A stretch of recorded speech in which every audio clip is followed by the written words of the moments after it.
मगगणों द्वारा सूर्य पूजा। वृद्धवल ने कहा, वे बड़े सौभाग्यशाली हैं, प्रशंसनीय हैं, पुण्य कर चुके हैं, जो कि सूर्य की पूजा में लगे हुए हैं, और सूर्य जिनके लिए वरप्रद है।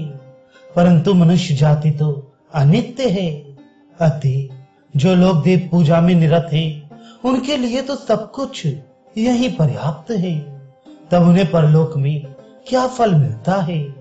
सूर्य की चिंता करते हुए और भोजकों के ज्ञान के प्रति विचार करते हुए मेरे हृदय में ये संदेह है कि ये कैसे पूजा करते हैं। ये मग कौन है तथा ये याजक कौन है?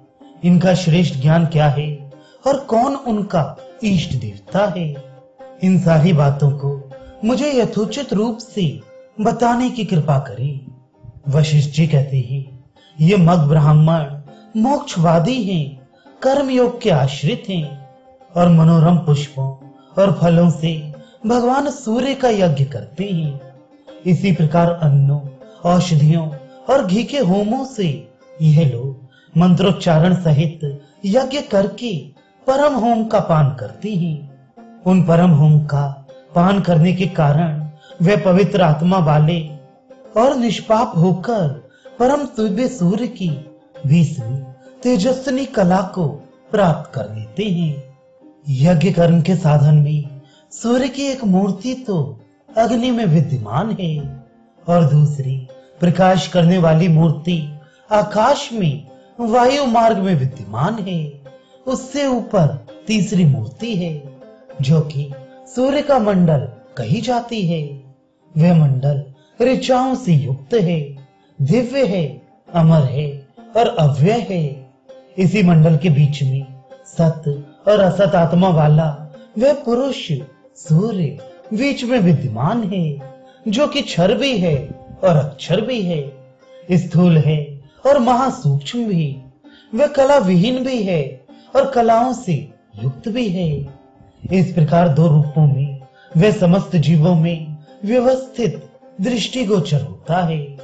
वह सूर्य तृणों, कुंजों, लताओं, वृक्षों, मृगों, सिंहों, गजों, पक्षियों, देवताओं, ब्राह्मणों, मनुष्यों, स्थल पर उत्पन्न होने वाले तथा जल में उत्पन्न होने वाले समस्त जीवों को व्याप्त करके सर्वत्र सबके अंतर आत्मा में निवास करता है। जब वह सूर्य कालात्मक बनकर दूसरा शरीर धारण करता है, तब वह तेजसी कला का आश्रय लेकर निष्कल कहा जाता है। यह सदैव शीत, ग्रीष्म और वर्षा तीनों कालों का सृजन करता है। सूर्य की तीसरी मूर्ति में वह परम पद निहित है। कर्म योग से प्राप्त देवयान नामक मार्ग भी उस मूर्ति में निहित है, जिसे कि सूर्य सिद्धांत एवं सांख्य योग को जानने वाले प्राप्त करते हैं और वही मोक्ष कहा जाता है। वह स्थान निर्द्वंद है, निर्मल है। वेदों में यह कहा गया है कि त्रैधर्म यहीं पर विद्यमान है। यहाँ पहुंचकर कोई व्यक्ति चिंता नहीं करता। गायत्री मंत्र के 24 अक्षर बताए गए हैं। तत्वज्ञ लोग 25वें तत्व में विद्यमान इस मंत्र का जप करते हैं। जो वेदवादी लोग हैं वे ओंकार में विद्यमान सूर्य का ध्यान करते हैं, जो कि 2.5 मात्रा में विद्यमान है। जो व्यंजनात्मक मकार है वह अर्ध मात्रा में गुप्त है। इसलिए जो मकार का ध्यान करते हैं उनका ज्ञान मदात्मक होता है।